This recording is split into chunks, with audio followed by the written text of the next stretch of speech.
Hello and welcome to Feature Friday. Today I have actually two matches in this one video. They are both in the Tier 8 Royal Navy Light Cruiser, the Edinburgh. The first match is with DarthDoge and the second match is with Kingpin61. It's in the latter half of the video. There should also be some kind of link for it anyway. Anyways, this is a match on the map Trident and, well, it's a Tier 8 match. Trident is slightly small for a Tier 8 battle, but I believe that DarthDoge in the Edinburgh actually likes this one. He is in a division with a Loyang and a North Carolina, I believe. He headed straight for the B cap, and the Loyang actually gave smoke for the team, or rather, I guess, the Edinburgh. This means that DarthDoge can essentially just sail here and he can sit in the smoke while shelling the enemies, and when the smoke dissipates, he can simply switch to his own smoke. Okay, so DarthDoge is trying to torpedo the smoke screen with one launcher of torpedoes. I don't know how good this is though, because the plane just came above, so the DD knows exactly where the torpedoes are, and it seems there's an Atlanta actually coming to rush in near the cap zone. This is excellent for DarthDoge, since he is an Atlanta and they are very good at dealing with cruises that are very fragile like the Atlanta. I'm actually really surprised that DarthDoge, or you know, his whole division went so hard for the B cap, because it's right in the middle of the map and it's quite a risk doing this. So the next target is the Alba, that is simply showing broadside to an Edinburgh. I guess he might not know that there's an Edinburgh here. The Akatsuki Akizuki eventually came out from the smoke. So now it's time to... Yeah, I think the Akizuki is dead. That torpedo might catch her. Goodbye. I do wish the camera worked slightly better in replays. In these hectic moments, it looks a bit odd. Torpedoes incoming? I think one of those might actually hit though. But even then, the Edinburgh has the good heal.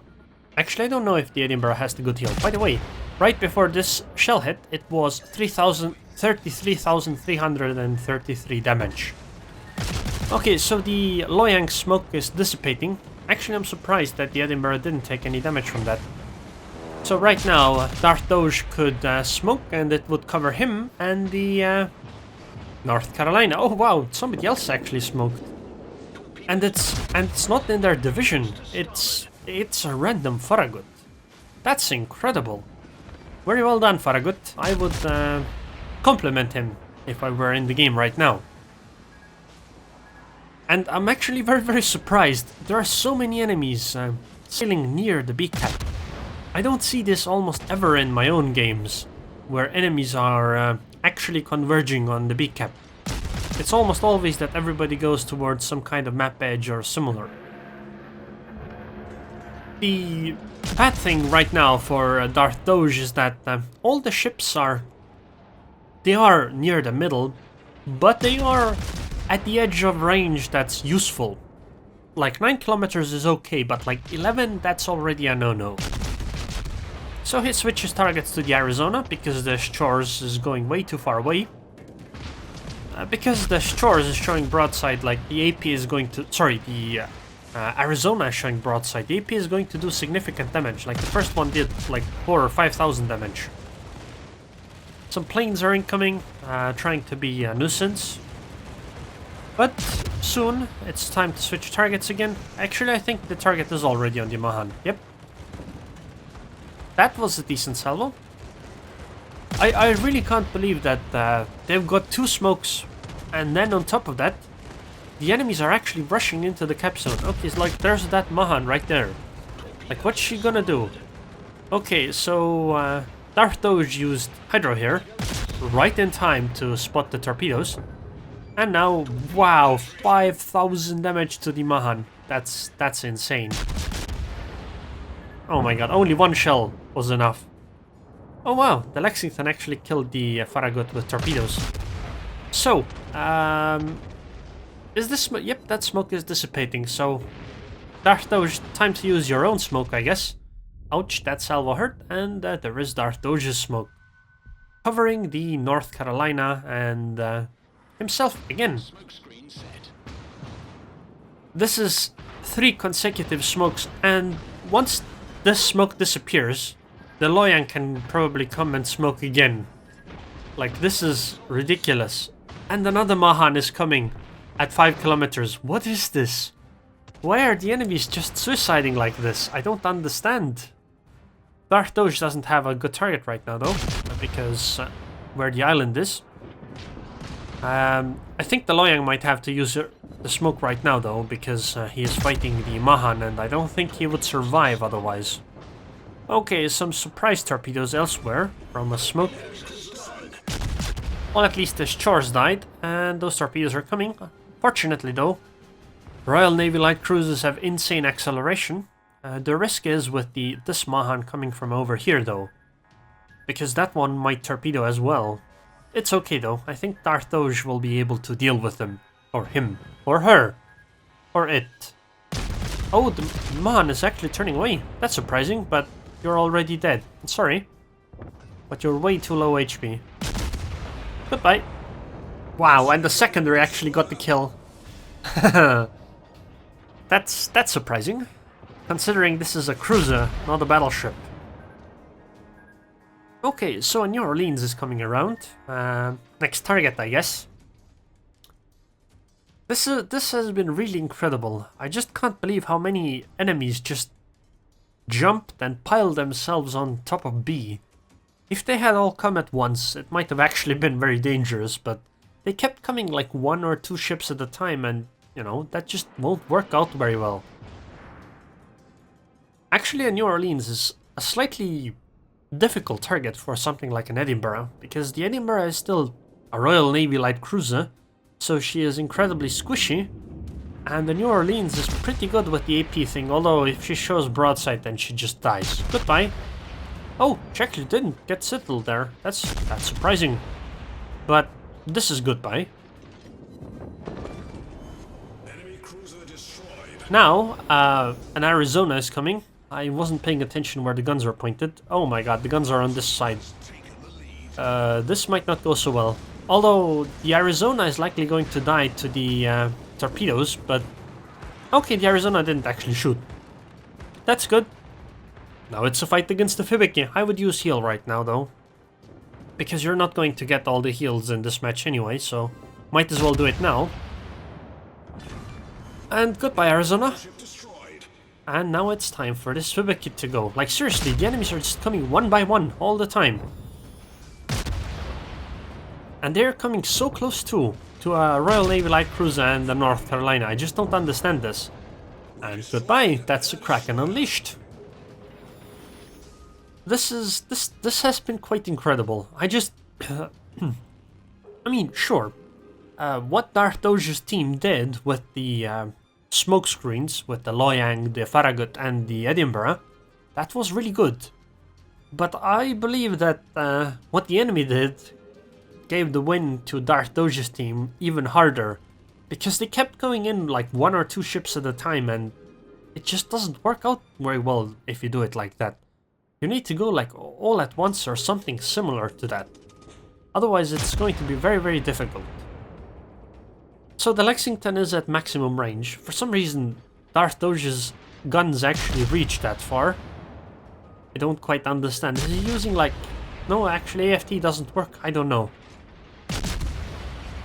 I'm actually surprised. The Lexington isn't angling though, so I guess it makes sense that those salvos deal a lot of damage.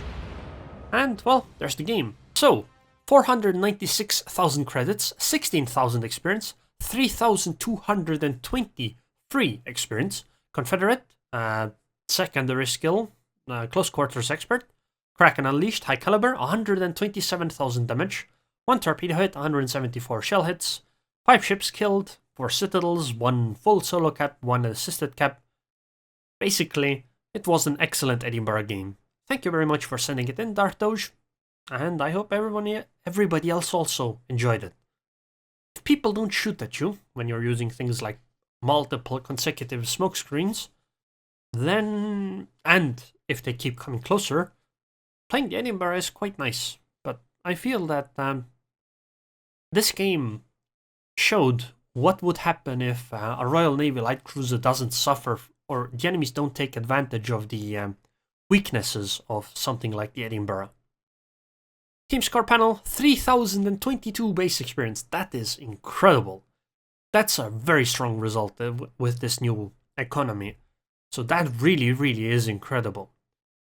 Notice the North Carolina is number 2 at 2200 base XP, also a very good result, whereas the Loyang is at only 1000 base XP.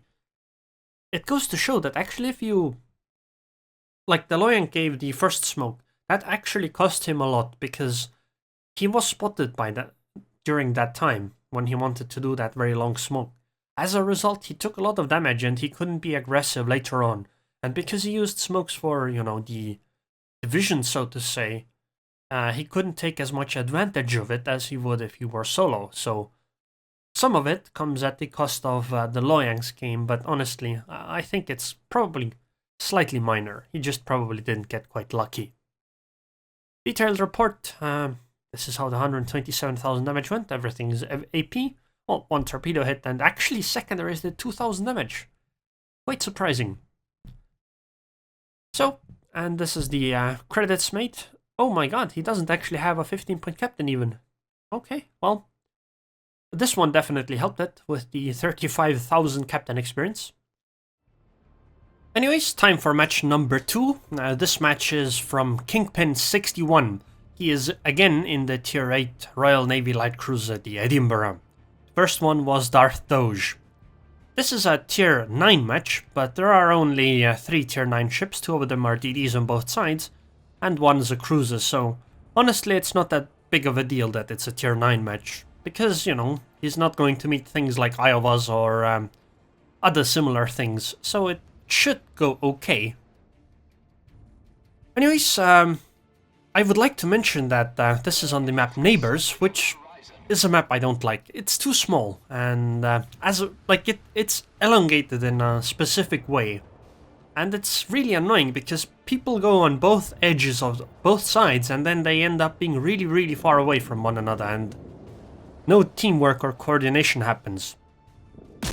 He doesn't have much of a target. This Neptune is at 15 kilometers, so the shells take quite a while to actually get there. As a result, you know, you can't really count on those shots doing all that much. And I would also like to mention that it appears that Kingpin isn't actually using premium smoke or premium hydro. I can somewhat understand not using premium hydro, but you should always use premium smoke on every single ship that you have smoke screen on. I can't imagine a single scenario where premium smoke wouldn't be ideal. I think using premium smoke would even be more important than using premium repair party, because smoke is just that powerful. So the first real enemy comes around that he can actually properly fight, and it's a Hipper. First salvo did 5,000 damage. Unfortunately though, he actually took more damage in return. It's over 6,000. But he got the second salvo off for another 3,000-4,000, so he won the damage trade. He is in a bit of a pickle though right now. This is a fairly dangerous spot since he doesn't have cover from the battleships in the middle. He spots Kagero and uses hydro, but it's alright. Oh, he isn't actually firing torpedoes one by one. I wonder if that's on purpose. I hope it is, at least. Anyways, it might be the Hipper fight is going to continue once the Hipper comes around. Actually, I don't even know if that's going to happen. The carrier is going to strike the Hipper, and I think the Hipper is going to run then. It would make sense at least. And it seems that Kingpin is going to try... okay, torpedoes incoming, so just turn, easy. And he's going to fight the Kagero. This Kagero is dead. His only chance of survival would have been to run away, which he didn't do, so goodbye Kagero. Which tier is this Kagero? It's Tier 8 Kagero, so this is after the destroyer patch. And now that the Kagero ran away, well, they can start capping the zone. And actually DarthDoge can, or sorry, Kingpin can take advantage of the smoke screen laid down by the Kagero. And obviously the Kagero is going to die. Because he didn't run away, or she didn't run away, when she should have. Goodbye. And now he has line of fire on the enemy Hipper while being inside smoke without having to use his own smoke. I guess if your plan is to take over other people's smokes, you know, it might work out, but I don't recommend utilizing this kind of plan. It tends to not work out quite as you expect, at least not every time. This smoke seems to be dissipating, so he uses his own smoke over it, which put down a drop of smoke here. And, well, that's it, because Royal Navy Light Cruiser smoke only puts 2 ticks down, so you need to be moving while using the smoke to actually get the second one. And it's bugged quite often, which means you don't get the second tick, so if you're moving, you might literally move out of it, even though you should have got the second tick, you ended up not getting it. I do hope Wargaming fixes that at some point. Next target is max range Tirpitz, I guess. And, or just North Carolina. I guess the Tirpitz was chosen because he could get all his guns on target.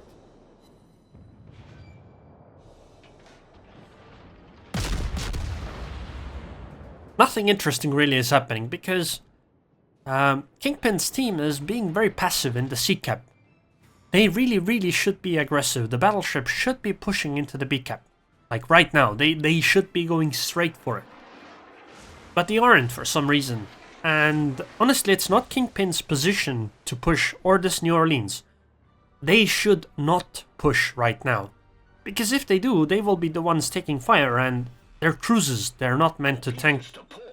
That's just going to end up badly for everyone, since they're going to lose their cruisers early, without getting all that much in return. I would like to note that the Hipper is actually still alive, so that went rather well for the enemy team. And they still have the cap zone advantage, so the team needs to push, like right now. But it can't be a push by the DDs or the cruisers. It has to be a push, well, initiated at least by the battleships. Okay, so there's the Hipper. She is within range, showing broadside, but unfortunately because she's turning away, that's probably not going to remain for very long. I would turn my guns towards the middle. There's an Ottog over there, that's a decent target, and right now he is in a fairly new smoke by Anud Alloy, so this should last for quite a while. In fact, if he had used premium smoke actually, he might be able to get the second smoke at not that long after this smoke dissipates, which would have been incredibly useful. Now a Gneisenau is coming along. This is actually a pretty good target, surprisingly. It's a battleship, yes, but the upper belt on it is actually fairly soft, so firing AP at it is really nice, although I guess at this kind of range it's not as much upper belt as it's more like deck armor, because the arcs are really high. Unfortunately, if she turns away like that, the damage starts dropping down quite a lot.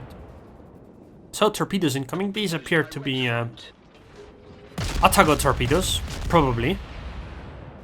Would make sense, considering there was an Ottago in that direction, and the Anud Alloy smoke dissipates.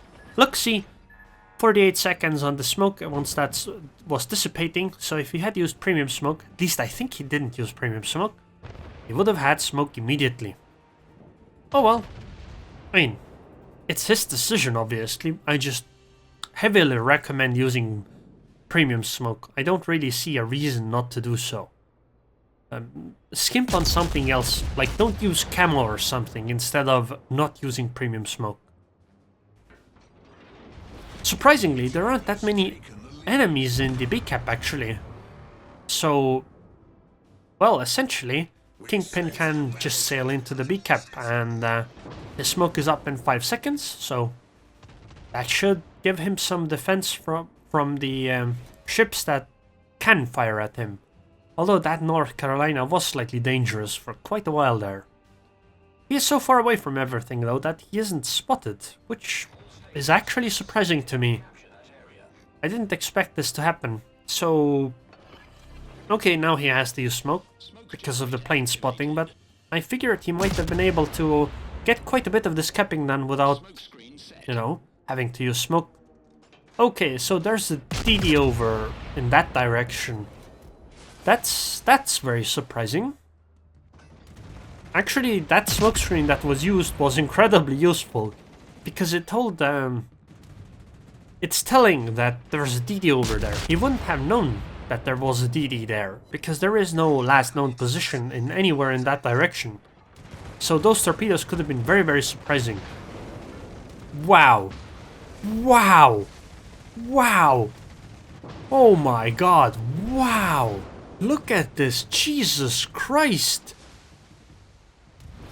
There was like 3 to 5 seconds left on the cap zone, and he just got hit by multiple shells over and over immediately. That's incredible. That DD and that smoke just did very well. Like really, really well. Wow. Just wow. Also, I was thinking that the smoke just appeared from there. What if carriers had support planes? Like a plane that could drop smoke? Wouldn't that be quite interesting?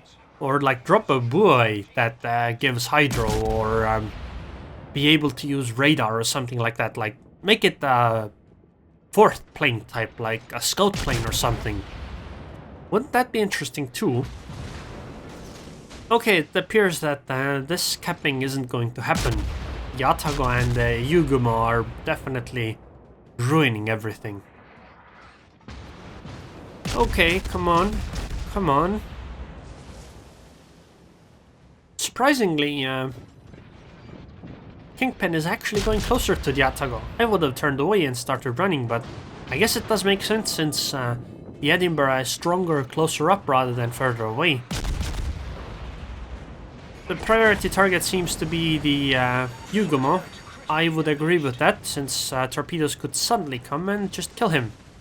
This is a very risky maneuver though, although it ends up being okay because the Atago is turning away. And actually, the Atago seems to be going to take a torpedo. But I thought this was a really risky maneuver because, well, like I've mentioned many times already, Edinburgh is very, very fragile, and he was showing full broadside to the Atago for quite a while. So the Yuguma's torpedoes completely missed. That's very well done. And the Atago actually is still turning her guns, right? Yep, the guns are pointed elsewhere, so he can freely engage, although he has to take account that there is a Hipper on the other side of his ship though, which actually is firing at him. So I guess if he turns his aft towards the Hipper, it might be okay. Unfortunately though, I don't think it's going to work out that well, because the carrier seems to disagree, and that might actually force him to turn. He should be able to finish the Atago off though. Wow, never mind, that seemed like a manual drop or something. Next target, the Yuguma. I would really like to finish the Atago off though, but I guess he couldn't have known that said salvo wouldn't kill it. Only 8,000 HP left. This Yuguma probably torpedoed sometime recently, so it's useful to pick it off. Also, why is this camera shaking so much? Come on, replay. Do your job properly. Okay, goodbye Yuguma. 1500 XP, sorry, 1500 health left. Heal up in 2 seconds. 1000 HP left. Heal, come on, come on. 484 HP left. 484. Use your heal already. Press T, press T. Okay, excellent. That was down to 484 HP. Let's see, and he's still getting shelled. Let's see how high the HP gets. It's gonna be like 15,000, isn't it? From 400 HP as a cruiser.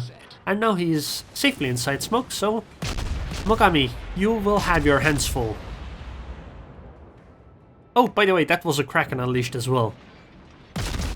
A Kraken unleashed already. This this match seems to be a lot more about both teams actually playing decently rather than one team throwing their game away. I'm actually still surprised that he isn't using the 1x1 torpedo launching ability on the Royal Navy light cruisers. He is shooting multiples of them all the time. It seems the Mogami is running away.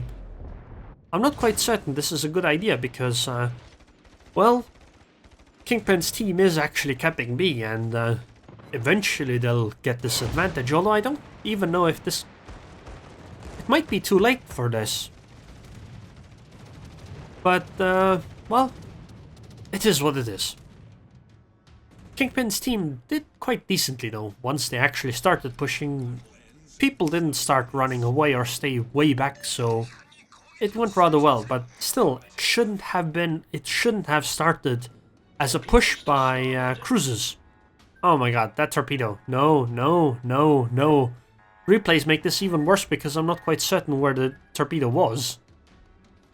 Because replays make weird things happen. So, the Mogami is back. And the Mogami is actually showing broadside, although it's slightly far away, so... Oh, the Mogami is actually shooting at something else. Cruiser in front. So this is actually pretty good. The battleship of the enemy team went down, and at this point, the game's pretty much in the bag. It's very unlikely that Kingpin's team is going to lose this. Sure, Kingpin might die, or maybe even is likely to die, because the Mogami, in a straight up fight, I would definitely, bet on the Mogami. However, even if Kingpin dies, he has 4 other allies left, so it should be okay, whereas the Mogami only has 1 ranger. Actually, I didn't even notice when Kingpin's team's carrier went down. Oh wow, the Mogami actually botched that salvo completely. All of it hit the belt and just bounced. Oh, he might actually try to do something tricky and torpedo the... Oh, never mind, actually that's a dumb idea. Because if he torpedoes the Ranger here, well, the plane will just spot it. So, wow, the Mogami is opening broadside. This is a really big mistake in my opinion by the Mogami. And well, goodbye. That really was a big mistake. So, now it's time to shoot the Ranger. However little HP she has left, some damage is still possible. And goodbye, Ranger. So, Kingpin's team, match. He got 580,000 credits, 5,000 experience, 258 free experience, so no free experience multipliers at play, probably. A Dreadnought in an Edinburgh, Quite nice. Well done. Kraken Unleashed and Confederate. 138,000 damage, 283 shell hits, 6 ships killed, so half the enemy team actually, 1 base assist and 3 citadels. Team score panel, 3,264 base XP, so slightly more than the match by DarthDoge, which is actually quite surprising considering how quickly DarthDoge's match went. Actually, this is a very good result though. He isn't even in the division though. But honestly, Kingpin's team also played quite well. Yudalai, look at that, 2,159 XP. That guy had a very good game as well. And actually the enemy Atago played decently too. And I would like to give the shout out to the Hipper. While his result wasn't quite incredible, that guy managed to survive as a cruiser for a very, very long time considering the position he was in. So I feel that guy ran away really well. Although I'm not quite certain how much he made use of his guns while running away. Detailed report, 127,000 with main guns, 9,000 with the torpedo, 700 with secondaries, and slight damage with flooding. 73,000 damage taken in a ship that has less than 40,000 HP. 1.6 million potential damage. This is like a number you would see in a battleship. This kind of potential damage taken, so very, very well done. Although I think he is being quite... his behavior was very risky, and I don't quite condone some of his actions like not taking premium smoke. But regardless, it was a very nice match. Thank you very much for sending it in, Kingpin. And, well, unfortunately I don't have the credits and XP report, so it is what it is. Now I would like to thank the patrons on Patreon. Thank you very much for your continued support, Concussive, and I hope I see you guys next time.